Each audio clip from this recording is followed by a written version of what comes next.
So our theme for the entire year here at the fellowship is becoming or being wholly human.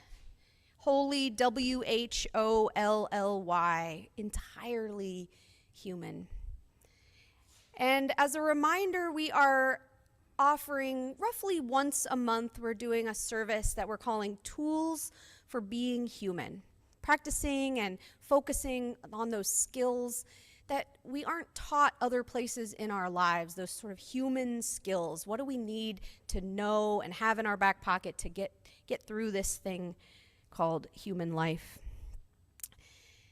This time of year, as the air turns cold, the trees turn color, we celebrate Halloween, All Souls, El Dia de los Muertos, Samhain, and it feels like the veil between the living and the dead grows thin. It's a natural time for us to focus on remembering those people in our lives that we love who are no longer with us here on earth. And so today's Tools for Being Human service is focusing on what it means to grieve and what it means to support people who are grieving. Grief is often popularized as having stages. These were created and made famous by the psychologist Elizabeth Kubler-Ross. You've heard of them: anger, denial, bargaining. But Kubler-Ross never intended them to be stages that you progress through. You must complete this stage before you get to this stage. She recognized that grief was a much more fluid and complex process than that. And also, she wrote those stages initially for people who were approaching their own deaths, not for those of us who were left behind after someone died. And so they have been circulated in popular media as the right way to do grief. But it's important to remember that there's no one right way. There's no particular process. There's no efficient stages. One person is going to want to sleep all day and cry. One person is going to want to reorganize their garage. Those are both valid forms of grief. The number of people who come into my office for pastoral care, who have come into my office over the last 13 years or so of ministry, worried that they are grieving wrong, or that someone in their life is grieving wrong, is sort of staggering. And so I just want to assure you right now that whatever you are doing to grieve, or whatever you did do, or whatever you will do in the future, is all right. It's okay. If you want to continue wearing your wedding band after your spouse dies, great. If you want to take it off, fine. There's no wrong answer. Now, of course, if roughly 1 year after the loss, your life is still deeply debilitated, that's when we want to seek out professional help for something we call complicated grief. But really, short of that, everything's fine. So don't worry, you're not doing it wrong. And now I want to talk about how do we support other people when they're grieving. As Annika shared so beautifully in her reflection, the first important thing is simply just to be there. Your presence is the most important. Sometimes we are so worried that we're going to make things worse, that we fear saying the wrong thing, so we just don't say anything. We don't call. We don't show up. And that is really the hardest thing for the person grieving, feeling alone. So I have a story to share with you. This is from when I was learning how to be a minister, going through seminary. One of the things they make us do is a 3-month intensive chaplaincy internship. And I did mine at a hospital in Texas, Parkland Hospital in Dallas, and it's a primarily Spanish-speaking hospital. So I was shadowing for the first couple of weeks the chaplain there. He's a Spanish-speaking chaplain. I took notes, and then I was on my own to be the chaplain.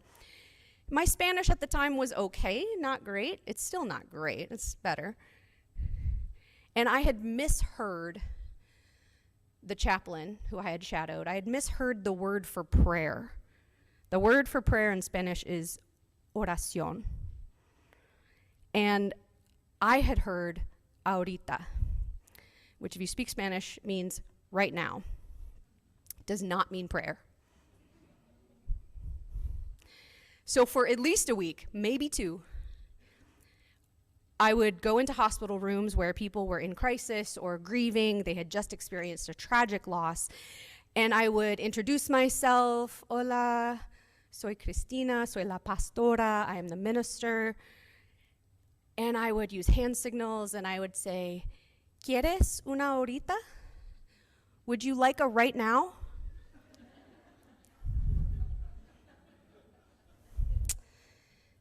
But here's the thing, friends.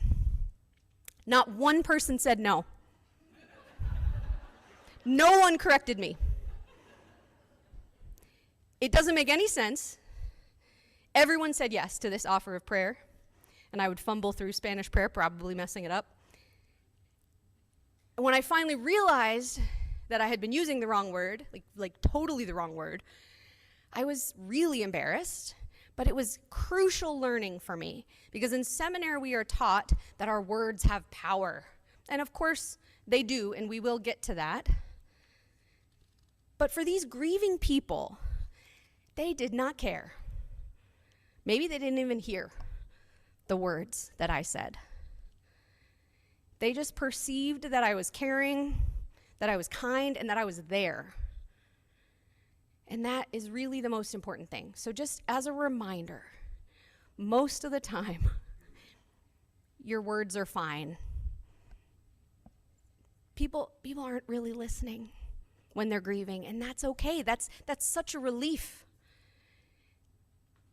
that you can be relieved of the duty to say exactly the right thing to heal your friend.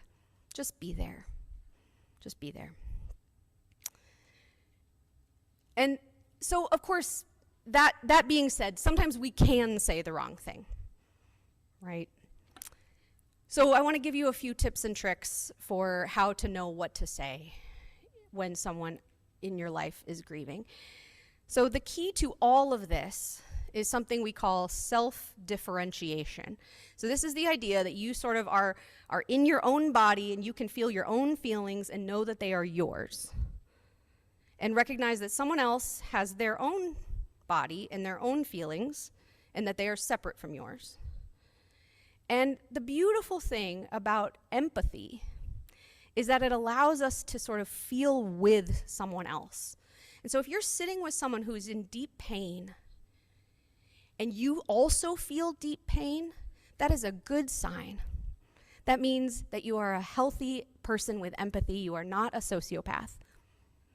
2 thumbs up for empathy. However, it still feels like pain. When we're feeling with someone else, we feel uncomfortable. And sometimes in our effort to make ourselves feel less uncomfortable, to feel less pain, we minimize the pain of the person we're with. And so self-differentiation says, what is my impulse here? Is it to make myself feel better, or is it to make them feel better? And that just requires a little bit of practice and nuance. In addition, whenever we're with someone who is hurting, our own stuff will come up. Our own memories, our own trauma history, our own anxiety about other things going on in the world. That will also come up for us. And it's important to recognize, like, okay, that's mine, that's not theirs. My friend here is grieving the loss of her family member.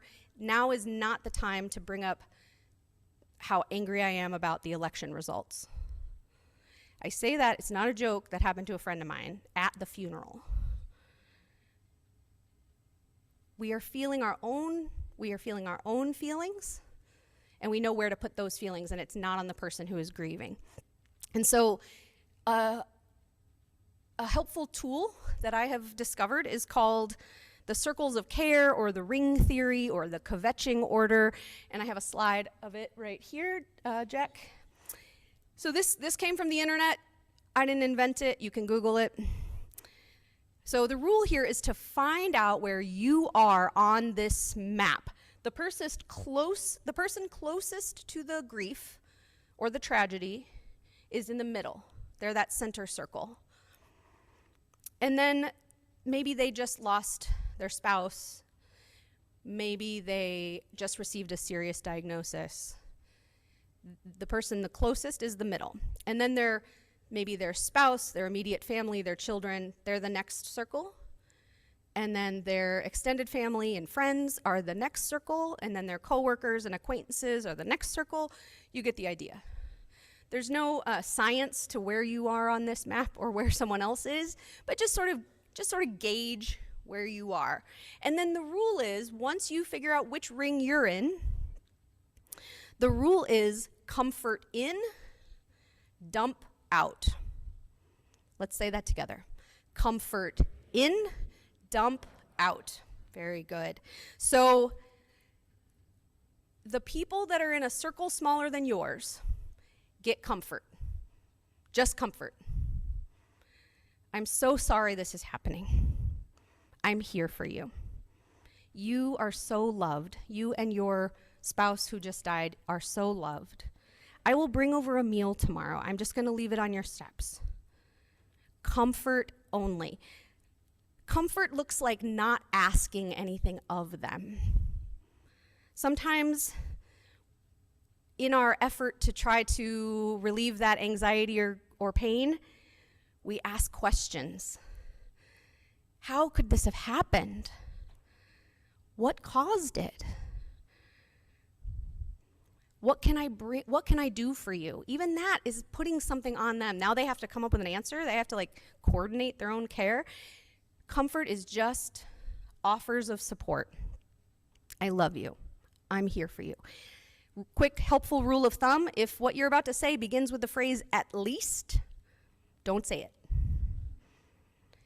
Because that is an attempt to make smaller their grief.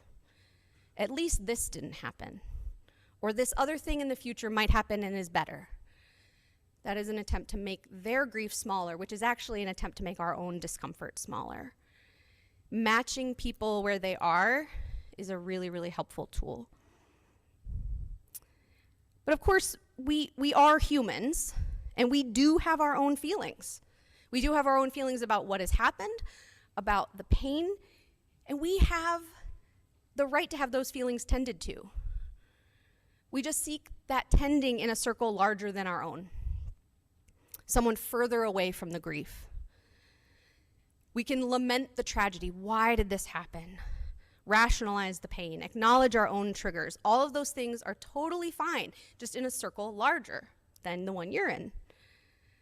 Not to the spouse of the person who just died, to your coworkers or your friend who's not involved in the tragedy. Or, I volunteer myself and Reverend Hannah and the members of our care team as excellent members of that outer circle.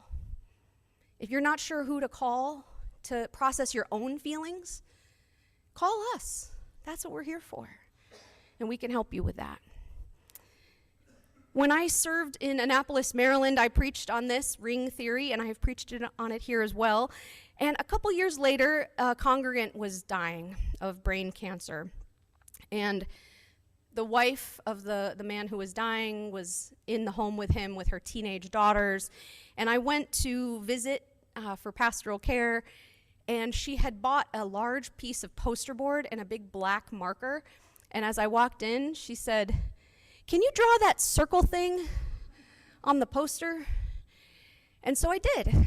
I drew this, and she hung it right in the entryway so that as visitors came into their home, they knew their job. Comfort in was their job. It's also really helpful to just ask if you are grieving, if you're able to know what you need, to ask for it. We're not always able to know. Just be like, "Can someone bring me some food? Because I can't cook for myself right now." That's a perfectly acceptable thing to ask for. Or to share what you don't want people to say. My husband and I had an adoption loss a few years ago, which was really in our lives deeply tragic. And we had shared that we got a baby, and then we had to share that we no longer had a baby. And on the post, I said, please don't tell us that another baby is coming soon. Please don't tell us this happened for a reason. Like, I don't want to hear that right now. So many people were like, thank you for telling us what the parameters were for what you needed. And that's fine. You get to decide when you're in grief.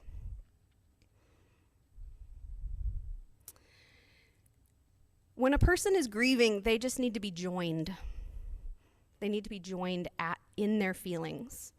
This is impossibly hard, is something I've said a lot. This is impossible. I'm with you in your anger. You have a right to be angry. A congregant recently called me because she was having some serious health issues, and I just said, this just sucks. I might have thrown in a swear word. I'm pastoral care sunshine over here. But the person laughed and she said, yes, it does. It sucks. No one had said that to her. Everyone says, oh, you can get through it, or you're so strong. Or she's like, could somebody just acknowledge how terrible I feel right now? That's what she needed. And my final tool that I offer to you for this morning's short service is to continue to ask. Continue to ask about their feelings. How is your grief going? Is a helpful phrase. We often will say, how are you? And people will say what? Fine, exactly. How is your grief going is a way of saying, I want to know. I actually want to know. As Andrew Garfield said to Elmo, you sure you want to listen? How's your grief going today? And even weeks or months or years later, it's okay to ask. And to tell this person, I'm thinking of you. You know what? I was just thinking of you today. I was thinking of Joe and how much I loved Joe. And I just wanted to let you know that I'm thinking about Joe. One of our fears is that we are going to remind the person of their grief. And I promise you that if I am 6 weeks or even 6 years out from losing someone I love, if someone says that they're thinking of me and my grief, and they're thinking of this person that I love, I'm not going to be like, oh, God, you're right. I totally forgot about Joe. Oh, thanks. Now I'm sad. Just like that rock. It's there. It's always there. Always. And there's nothing harmful about letting someone know that we honor their love and their grief. Keep track of your friends' big anniversaries, about the date of their loved one's death, their birthday, those kinds of things. Check in on them. Just sending you some love today because I know it's Joe's birthday. It's a reminder that they're remembered by more people than just me, right? That it feels like such a gift to share that with other people. Grief, my friends, is a complicated beast. It doesn't follow a neat order or process. Some people will do it very differently than other people. For some people, it will take a short time or a long time. But you can be a person in their lives who can support them with presence, with specific offers of care. I'm just going to bring you a meal tonight. I'm going to leave it on your steps. You don't even have to answer the door. That's a specific offer of care. And with words of comfort. Amen. And may it be so.